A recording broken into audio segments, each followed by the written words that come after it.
Welcome to Nobody Told Me. I'm Jan Black. And I'm Laura Owens. Our guest on this episode is Chris Voss, and we've wanted to have him on the show for a long time now. Chris is a former international hostage negotiator for the FBI, whose career brought him face-to-face with bank robbers and terrorists. He became the FBI's lead international kidnapping negotiator. He's taught negotiation at leading universities, and he's now sharing with us the negotiation skills that helped him save lives. Chris says life is a series of negotiations you should be prepared for, and he explains all about that in his book, Never Split the Difference, Negotiating as if your life depended on it. Chris is the founder and CEO of the Black Swan Group, which trains businesses, individuals, law enforcement, and government personnel in negotiations. Chris, thank you so much for joining us. Yeah, my pleasure. Thanks for having me on. This should be fun. Yeah, we're looking forward to it. How did you develop your negotiating skills? It's not something you're born with, is it? Well, yeah, we're all born with the ability. I mean, there's so much more these days that teaches us that it's more nurture than anything else that brings out talent. I wanted to become a hostage negotiator with the FBI, and I was eminently unqualified. So the woman that was in charge, I said, how do I get qualified? She said, go volunteer on a suicide hotline. And that is really where it all started, just learning how to really listen to people. Let's start from the beginning. Say there's someone that you want to negotiate with, but you think you're going to get a negative response from them. How should you initiate this interaction, and how can you get them to go into a conversation in a not so abrasive manner? Well, it's really counterintuitive, but it's a traditional advice we got a long time ago from, it's not sexy, but Stephen Covey, seek first to understand, then be understood. And I like to think of Covey not as a nice guy, but as a mercenary, wanting to get his own way. If I hear you out first, there's about a 75% chance that you're just going to agree to everything that I have to say. You're prepared for an argument. But if you actually get a chance to have your say, people become incredibly persuadable at that point in time. That's what hostage negotiations are built completely around. Wow. So how do you practice the skill of listening if you're in a situation where your emotions are really on the edge and you want to jump in and get your point across? How do you take that 3-second pause and let the other person say their piece? Well, it's by actually being curious. Like, ask yourself, I'm really interested in finding out, you can say this to yourself, where this person came up with this crazy idea. But, if you're a little playful about it, if you're just genuinely curious, if you have enough confidence in your own position, you shouldn't be afraid to hear the other side out. They may actually have an idea that you can use, or a perspective or a piece of information that'll change your mind. You can't know everything. And there's a pretty good chance that the other side's going to have a bit of knowledge, a black swan, as we like to say. It's going to change your mind. So let it happen. And you get a lot more stuff that way. Why is "that's right" the best possible response that you can get from someone? Because that's right is what someone says when they think they've been totally understood, and when they think that what they've just heard is the complete and indisputable truth. And it takes you out of argument approach, and it gets you really into collaboration approach. And it just, it's the other side letting you know they feel empathy from you, which is a really powerful connection to make.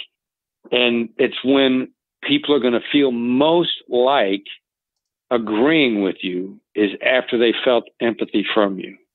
So how do you trigger those words? Well, the challenge is if you don't like where they're coming from. It's real easy to get a "that's right" out of somebody you agree with. Now, it's not that much more hard, but it's more awkward because you know where they're coming from. You just don't happen to like it. But if you can express somebody else's point of view, how they see it, especially the bad stuff about you, what it does, in their eyes, you suddenly look fearless. You look accountable. You look respectful. You look appreciative. These things start to layer on top of themselves in the other person's mind, And then as all that comes together, it creates this great sort of explosion of understanding in their head towards you. And again, it moves them in your direction in ways that you really can't get otherwise. So being empathetic would not be seen as a side of weakness then, by saying that's right and kind of seeming like you're on their side? That's what most people are scared of. This fear that they build up in their heads that I'm going to appear weak or I don't have the courage in my convictions. But the fascinating thing about this is, Daniel Goleman pretty much coined the term emotional intelligence. And in one of his most recent books called Focus, he talks about 3 types of empathy. And the type of empathy we're talking about right now, Goleman would call cognitive empathy. And interestingly enough, the people that he says are best at it are sociopaths. Wow. Now, sociopath is not weak. Sociopathic opponents may be the strongest, most dangerous opponents that we face. They're not afraid of empathy. This fear of appearing weak doesn't get in their way. They happen to like cognitive empathy because they're lazy, and not only is it really effective and it works, but it works fast. And so, no, it's a real long answer is you don't appear weak in any way, shape, or form. And it requires a tremendous amount of strength in order to display empathy because you have to have complete confidence in yourself in order to be able to do it. How do you size up the person that you're negotiating with? You look at it as kind of a hypothesis, and then you're willing to be corrected. You sort of you start taking educated guesses. We had a phrase in law enforcement. We called them swags, which is a scientific wild ass guess. Or sounds very official. And it's very official. We took a lot of swags when I was with the FBI, as opposed to a wag, which is a wild ass guess. But you start swagging a little bit. I mean, you can get a pretty good read off somebody just based on their body language or based on the look on somebody's face. You got a pretty good idea what's going on in their head right now. You can say something like, look, looks like you're really thinking really hard about this. That's making verbal guesses as to where they're coming from, how they feel about something. They will instantly begin to interact with you and either tell you that you're on track or correct you. And the crazy thing is you really want people correcting you because that's actually when people are at their most honest, is when they're correcting you. I feel like I'm often really indecisive and I can come off shy, especially in situations where I'm nervous, like in a negotiation with somebody. What advice would you have for somebody like me to come off like a stronger personality? Well, we think there's great strength in deference. Like as hostage negotiators, we had to develop ridiculously strong negotiation skills that came off really gently, really softly. We couldn't seem to be aggressive, but we had to actually be very assertive without seeming to be aggressive. So the key to negotiations is not coming off strong. The key to negotiations is coming off as flexible. And that's really what you want in negotiations is flexibility. There's another saying that we like to live by, never be so sure of what you want that you wouldn't take something better. I love that. That's flexibility. That's finding out from the other side. Maybe they got something that could help you.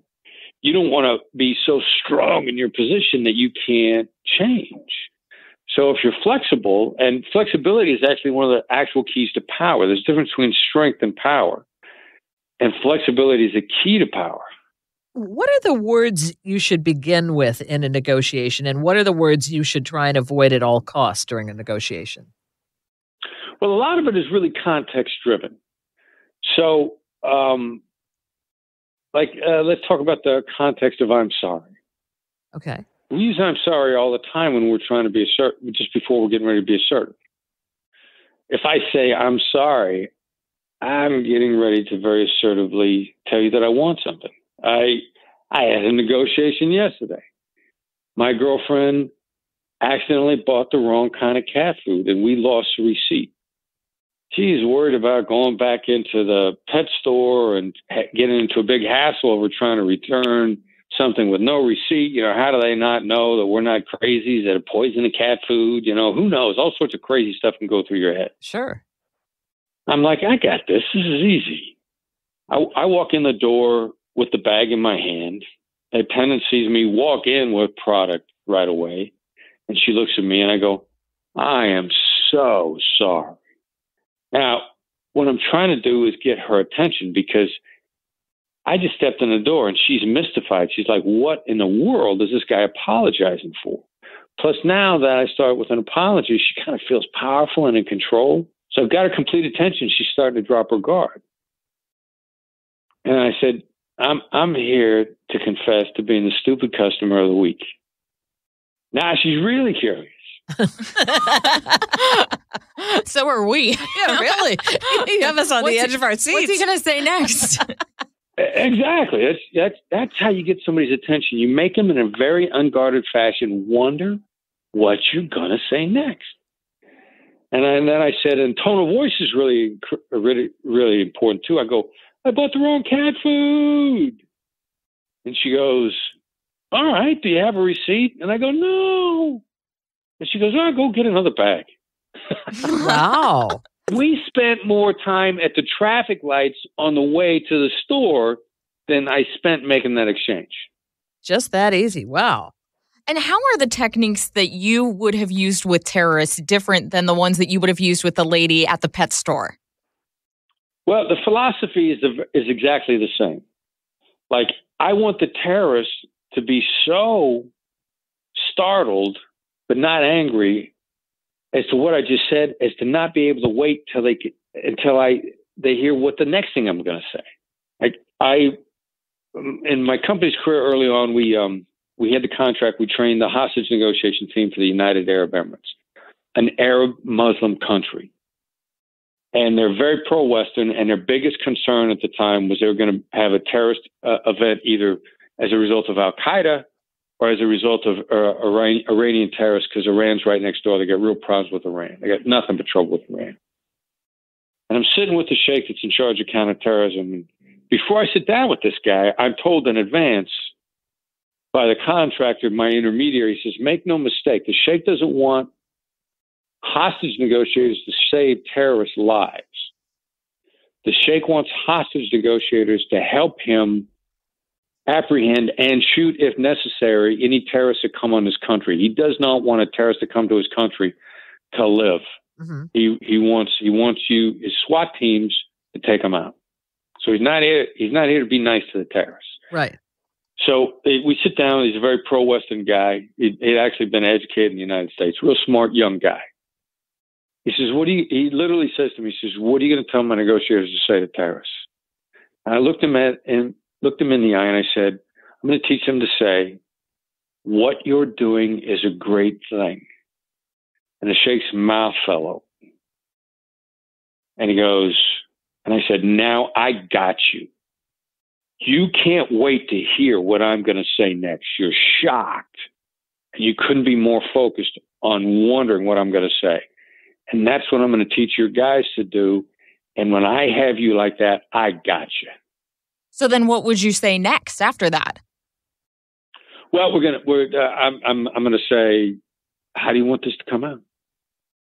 Because now the second thing that I just said is what Daniel Kahneman would refer to in his book, Thinking Fast and Slow, triggering slow thinking, which is in-depth thinking, which is exhausting. One of the secrets to negotiations is how do you exhaust the other side? Huh. The terrorist is going to be so, how do I want this to come out? My God, I didn't expect him to say that. I don't know what to say. What kind of a trick is this? What's he trying to do to me? What's he trying to get me to think about? Holy cow, I hadn't thought about all the possibilities here. What if I could get them to do everything I want them to do? What would that be? There's going to be so much flood through this guy's mind that he will do about 2 or 3 hours worth of thinking work in about 60 seconds. And I will already have started him down the path of being so worn out that in a very short period of time, he's going to be very suggestible as to either he's already made his point and they can go ahead and give up and come out, or we really are going to give him a jet to fly to the airport and I need them all to stand to the window so we know how much they weigh so we can fit everybody in the van. Wow. Which is obviously a setup. Wow. Do you know going in, have you always known going in how something is going to end up? I mean, obviously you know how you want it to end up, but do you have a pretty good gut instinct in terms of how it is going to end up? Well, gut instinct is just recognition of indicators. And hostage negotiators over the years, and even in business negotiations, we've done enough with human nature that we've got a lot of really good indicators from the very beginning of what the other side is seeing. So our first question is, and to use a dirty word from way back when, what's the profile of the situation? What are all the indicators and what do they tend to add up to? Does it indicate that they want to come to an agreement, or does it indicate that they have an ulterior motive? Both of those are pretty clear early on, whether it's with a terrorist or whether it's a business negotiation. There are a lot of business negotiations where the other side's completely wasting your time. They want information from you. They're going to use the terms of your deal to drive down the terms on the people that they really want to do business with. They're just gathering information. Most business negotiations, actually 75% of them, are probably fishing expeditions. So all you got to do is realistically read the signs from the beginning. Get out of hope. Hope is not a strategy. Take a look at what's really there, and then make your mind as to what your next move is going to be based on what's being presented to you in a moment. How do you know for sure that the person is starting to soften and come over to your side, whether it's in business or in the FBI? It's going to be their use of pronouns early on is a real big indicator. Are they trying to diminish their own influence? And, are they using he, she, me, my, we, they, them, us, plural or singular? And then as it goes on, does that change? If you've got somebody that's using nothing but plural pronouns on you in the very beginning, you're talking to a very important person, they're trying to intentionally make themselves look weak. We've had kidnappers say, there's a whole gang here. I'm not in charge. These other guys are very important. The person that's saying that in a kidnapping is either the boss or he's the most important person on the other side. CEOs do the same thing. Mm-hmm. If through the course, because the CEO doesn't want to get backed into a corner at a table. So he's going to say, I got a board of directors. I got all these people I'm accountable to. I'm really just a spokesman. Now, if we get a switch through the course of the conversation and it feels more personal because they've changed how they're using pronouns, they're calling us by our first name more. It's really not important that you use their first name. It's how much they use yours.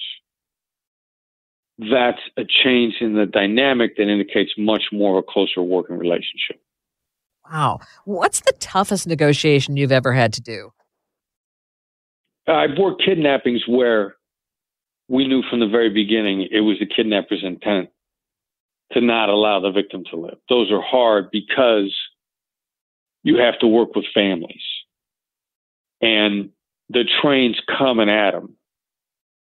And you can't lie to them about the fact that it's coming at them because you still got to try to get that train off the tracks, but you're probably not going to. And they know it. I mean, they know when a situation looks bad. They're more testing to see whether or not you're going to be honest with them about it. And I've had that happen. I've had them say, if we do this, is it going to make a difference? And my answer has been, we may not be able to change this. Immediately came back to me and said, that's what we thought. We want to see if you're going to tell us the truth. So those were hard. Those were probably the hardest ones. And then ultimately, in each one of those cases, since kidnappers are in business, we made those instances make the kidnappers look bad, and we ultimately put them out of business. We just didn't put them out in that instance. And those were hard cases. You say that your counterpart is also your partner. What do you mean by that? Well, we've got a philosophy that the adversary is a situation, which means you're negotiating with someone because to some degree, you're both faced with different aspects of the same problem. And they're negotiating at you or with you because they need you to take some sort of action that they feel will benefit them in the long run. So getting a real feel for what that is, and that's especially important in business deals because people like fighting it out with each other over the same business deal. But the bottom line is, to some degree, you're both faced with the same problem. So if you're the guy who wins, how do you get the other side to respect you? First of all, there's a difference between whether or not you won and whether or not you made the other side feel like they lost. Uh-huh. Now, I want to win. I just don't want you to feel it was at your expense. And I'm going to change that early on because I'm going to look real hard to get your opinion, to get your point of view, to get your ideas. If I can tease some ideas out of you and we use your ideas as part of the solution, you're going to love the solution. You're not going to care that much about where it goes. You're just going to care that you contributed. And the more involved you are in how we get to where we're going, the less concerned you are going to be about where we ended up. You mentioned that you first started honing your skills as a negotiator by volunteering at a suicide hotline. And I'm thinking that there might be people in our audience who would be faced with a situation where a friend or a loved one might be threatening suicide. What advice would you have for them? Talk about them with it candidly. And that might sound like it's implying that you'd be dishonest, but here's the problem. Most people who are suicidal, their friends talk to them and they say, "Don't feel that way. You shouldn't think like that. You've got so much to live for." Drop all the encouragement and say, "Wow, it must really be tough for you." That's an option. If you're going to kill yourself, have you thought about are you going to kill yourself? The most important thing is to flat out ask people. You do not, the most important thing, the best thing you can do in suicide intervention is just flat out ask. You can't plant the idea in their head. They'll actually be incredibly relieved that you actually asked because everybody else doesn't want to talk about it. And then have a candid conversation with them. A real interesting thing, for example, people are thinking about jumping off bridges. In their head, they imagine that when they jump off the bridge, they will fly, which is why it's interesting. The number of people that jump off, say, the Golden Gate Bridge or some other bridge, who survive the fall, almost all of them report that as soon as they jump off, they say, "Oh my God, oh no, how do I get back?" And my early days of crisis intervention, I was thinking, what did you think was going to happen when you jumped off? Mm-hmm. There's such a thing as gravity. You're going to fall. But in their mind, until I heard somebody who actually thought about jumping off a bridge, and she wrote and she said, "I thought I was going to fly." They imagine they're going to fly. So how are you going to kill yourself? I'm thinking about jumping off a bridge. All right, so you're going to hit the concrete, or you're going to hit the water so hard it's going to be like concrete when it happens. I mean, you could jump. That's a solution. But here's what's really going to happen. You're going to hit the water at 200 miles an hour. It's going to be like hitting concrete. Your family's going to have to live with that. And then don't say another word. Having a very candid discussion about this takes it out of the dim recesses of their brain and gives them a chance to actually talk about what it is and enables their ability to cope with it, as opposed to avoiding it, judging it. You shouldn't do that. You shouldn't feel that way. All this well-intentioned stuff in crisis intervention is really counterproductive. So should you have the person explain their story, or are they just so used to telling it by that point that you just need to focus on a solution? Well, that's a crazy thing. They don't get a chance to tell their story to anybody because the minute they start hitting around about it, people say, "Oh, don't feel that way. You got so much to live for. You're healthy." Nobody actually listens to them. Right. So actually listening to someone is so rare and it's so refreshing for them. That's why suicide hotlines have such a ridiculously high success rate. Because you call into a suicide hotline, you don't get somebody that says, "Oh, I don't feel that way. You got so much to live for. You're healthy. You got your health. You never know what, all that nonsense. Somebody on a suicide hotline says, wow, it sounds like you're really hurting inside. Are you going to kill yourself? How are you going to do it? Do you realize what's going to happen when you do? That's an option. But they talk with them and they actually hear them out. That's the main thing that they teach people how to do on suicide hotlines is to actually hear people out. And you know how effective that is? I was blown away by this when I volunteered on the hotline. When we started on our training, they said, if you're on the phone longer than 20 minutes with anybody, you're doing it wrong. And I remember thinking to myself, wait a minute, 20 minutes? I can't get a pizza in 20 minutes. You want me to save somebody's life in 20 minutes? He said, no, if you're actually listening to someone and actually hearing them out, you'll be done in less than 20 minutes. You'll have them in a good enough place where they'll be okay and then get through the night and get through the rest of the day. Whatever crisis they're in, you can get them out of it in 20 minutes. That's how rare actual listening is. How important are open-ended questions in any kind of a negotiation? About a third of the time, open-ended questions, if you understand how to actually construct an open-ended question, are probably the absolute best thing that you could say. A lot of people think closed-ended questions or statements are open-ended questions. Like a lot of people say, tell me more about that. And they think it's an open-ended question. That's actually a statement and it's a command. Great open-ended questions are, in my company, we refer to them as calibrated questions. Start with the words how or what. And that's the best way to ask somebody a question. How do you want to proceed? What's going on? What's the best course of action? How and what are really the critical, two most powerful open-ended / calibrated questions you can ask. I saw you give a talk where you said that you should never ask anyone if they have a few minutes to talk. Why is there such a difference between that and saying is now a good time to talk? No, you say it's now a bad time to talk. It's now a bad time to talk. Okay.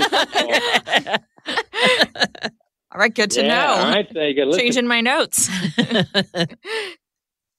All right, so you have a few minutes to talk is actually basically about 5 questions all in one. Because first of all, somebody says you have a few minutes to talk, they think to themselves, all right, first of all, if I have a few minutes to talk, do I want to talk to you? They got to answer that question. Next, if I have a few minutes to talk and I want to talk to you, do I want to talk about what you want to talk about? Second question. How long is a few minutes? Third question. How do I get off the phone? Fourth question. You have a few minutes to talk triggers all of those questions in somebody's head, which if that stream of questions just been triggered in their head, it's a distraction. They're thinking about what are the answers to all these questions while you may be talking. The other problem with you have a few minutes to talk is it's a yes-seeking question. And a long time ago, somebody came up with this ridiculous idea that the more times you get somebody to say yes, the more you can tie them down and make them commit to the big yes at the end. And that nonsense, maybe at one point in time it was a good idea, but salespeople selling bad products have so bludgeoned us with, would you like to have more free time? Would you like to make more money? Would you like to travel all over the world and live in luxury condos for free? All this yes fishing has got us to the point that as soon as somebody starts fishing for a yes with us, we've got a negative reaction from the snake oil salesman, and we start to put our guard up, and we instantly lose trust in people that try to get us to say yes. Chris, our show is called Nobody Told Me, and we ask all of our guests, what's your nobody told me lesson? So what is your nobody told me lesson about the art of negotiating?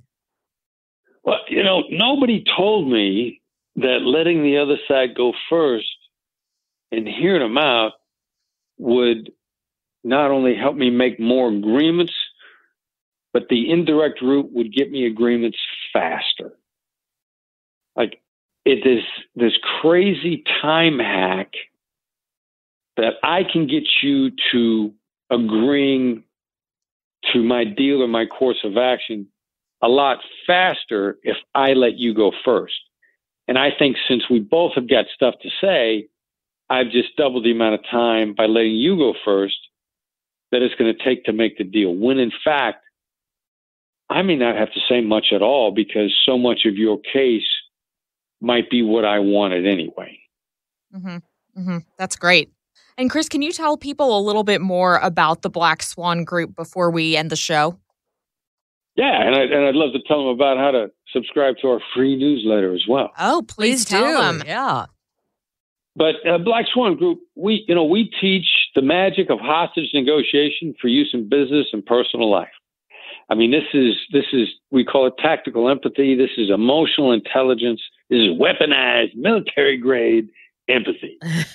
I mean, it's about making great deals with people and having long-term relationships and really prospering. And if hostage negotiators can do it under the most extreme circumstances, it can work for everybody with a lot less pressure. Yeah. And it's actually kind of fun. So we got a newsletter that comes out once a week on Tuesday mornings. It's called The Edge, and it's free. It's a good price. Right? It's even half price. It's half. Free is my favorite price. Yeah. Free. I had a friend of mine that worked in, sounds like a federal employee. He worked with me in the FBI. He used to like to say, if it's free, I'll take 3. But the best way to sign up for The Edge, and it is a gateway to all of our training. It's a gateway to our website, training announcements, other free stuff that we have. All the back issues are there. You can browse the website. Quickest way is this text to sign up function we have set up. Send the word FBI empathy, make it all one word. Your spell check is going to want to change it to 2 words, but don't let your spell check put a space in there. FBI empathy, text that to the number 22828. And that's 22828. You'll get a message back asking you for your email address. It'll sign you up for the newsletter. It's a short, sweet thing. Most of the people that have bought the book like the newsletter as a great supplement while they're studying the book and getting better at negotiations. And what is your website? BlackSwanLTD.com. BlackSwanLTD.com. And the book, of course, is Never Split the Difference. And the best place to buy that is on Amazon. I buy it on Amazon. Well, great. It's a great book. We could talk so much longer, and we promise to get you off at this point, but we really appreciate you coming on with us. Our guest has been Chris Voss. Again, he's the CEO of the Black Swan Group and author of Never Split the Difference, Negotiating as if your life depended on it. I'm Jan Black. And I'm Laura Owens. You're listening to Nobody Told Me. Thank you so much for joining us.